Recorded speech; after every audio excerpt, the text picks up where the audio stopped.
ஏசாயா 58 அதிகாரம். சத்தமிட்டு கூப்பிடு, அடக்கிக் கொள்ளாதே. எக்காலத்தைப் போல் உன் சத்தத்தை உயர்த்தி என் ஜனத்துக்கு அவர்கள் மீறுதலையும் யாக்கோபின் வம்சத்தாருக்கு அவர்கள் பாவங்களையும் தெரிவி. தங்கள் தேவனுடைய நியாயத்தை விட்டு விலகாமல் நீதியை செய்து வருகிற ஜாதியாரைப் போல் அவர்கள் நாடோறும் என்னை தேடி என் வழிகளை அறிய விரும்புகிறார்கள். நீதி நியாயங்களை என்னிடத்தில் விசாரித்து தேவனிடத்தில் சேர விரும்புகிறார்கள். நாங்கள் உபவாசம் பண்ணும்போது நீர் நோக்காமல் இருக்கிறதென்ன? நாங்கள் எங்கள் ஆத்துமாக்களை ஒடுக்கும்போது நீர் அதை அறியாமல் இருக்கிறதென்ன என்கிறார்கள். இதோ, நீங்கள் உபவாசிக்கும் நாளிலே உங்கள் இச்சையின்படி நடந்து உங்கள் வேலைகளை எல்லாம் கட்டாயமாய் செய்கிறீர்கள். இதோ, வழக்குக்கும் வாதுக்கும் துஷ்டத்தனத்தையுடைய கையினால் குத்துகிறதற்கும் உபவாசிக்கிறீர்கள். நீங்கள் உங்கள் கூக்குரலை உயரத்திலே கேட்க பண்ணும்படியாய் இந்நாளில் உபவாசிக்கிறது போல் உபவாசியாதிருங்கள். மனுஷன் தன் ஆத்மாவை ஒடுக்குகிறதும் தலை வணங்கி நாணலை போல் இரட்டிலும் சாம்பலிலும் படுத்து கொள்ளுகிறதும் எனக்கு பிரியமான உபவாச நாளாயிருக்குமோ? இதையா உபவாசம் என்றும் கர்த்தருக்கு பிரியமான நாள் என்றும் சொல்லுவாய்?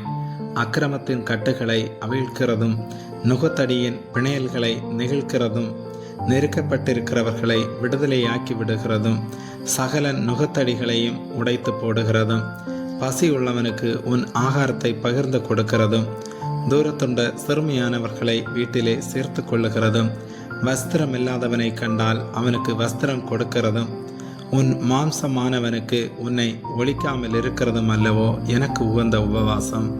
அப்பொழுது விடியற்கால வெளுப்பை போல உன் வெளிச்சம் எழும்பி உன் சுகவாழ்வு சீக்கிரத்தில் துளிர்த்து உன் நீதி உனக்கு முன்னாலே செல்லும். கர்த்தருடைய மகிமை உன்னை பின்னாலே காக்கும். அப்பொழுது நீ கூப்பிடுவாய், கர்த்தர் மறு உத்தரவு கொடுப்பார். நீ சத்தமிடுவாய், இதோ நான் இருக்கிறேன் என்று சொல்லுவார். நுகத்தடியையும் விரல் நீட்டுதலையும் நிபச்சொல்லையும் நீ உன் நடுவிலிருந்து அகற்றி பசி உள்ளவனிடத்தில் உன் ஆத்துமாவை சாய்த்து சிறுமைப்பட்ட ஆத்துமாவை திருப்தியாக்கினால் அப்பொழுது இருளில் உன் வெளிச்சம் உதித்து உன் அந்தகாரம் மத்தியானத்தைப் போலாகும். கர்த்தர் நித்தமும் உன்னை நடத்தி மகா வறட்சியான காலங்களில் உன் ஆத்துமாவை திருப்தியாக்கி உன் எலும்புகளை நினமுள்ளதாக்குவார். நீ நீர்ப்பாய்ச்சலான தோட்டத்தைப் போலவும் வற்றாத நீரூற்றைப் போலவும் இருப்பாய்.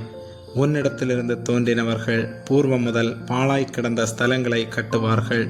தலைமுறை தலைமுறையாக இருக்கும் அஸ்திவாரங்கள் மேல் நீ கட்டுவாய்.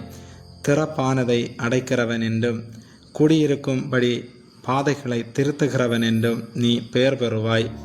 என் பரிசுத்த நாளாகிய ஓய்வு நாளிலே உனக்கு இஷ்டமானதை செய்யாதபடி உன் காலை விலக்கி உன் வழிகளின்படி நடவாமலும் உனக்கு இஷ்டமானதை செய்யாமலும் உன் சொந்த பேச்சை பேசாமல் இருந்து ஓய்வு நாளை மன மகிழ்ச்சியின் நாளென்றும் கர்த்தருடைய பரிசுத்த நாளை மகிமையுள்ள நாளென்றும் சொல்லி அதை மகிமையாக எண்ணுவாயானால் அப்பொழுது கர்த்தரின் மன மகிழ்ச்சியாயிருப்பாய்.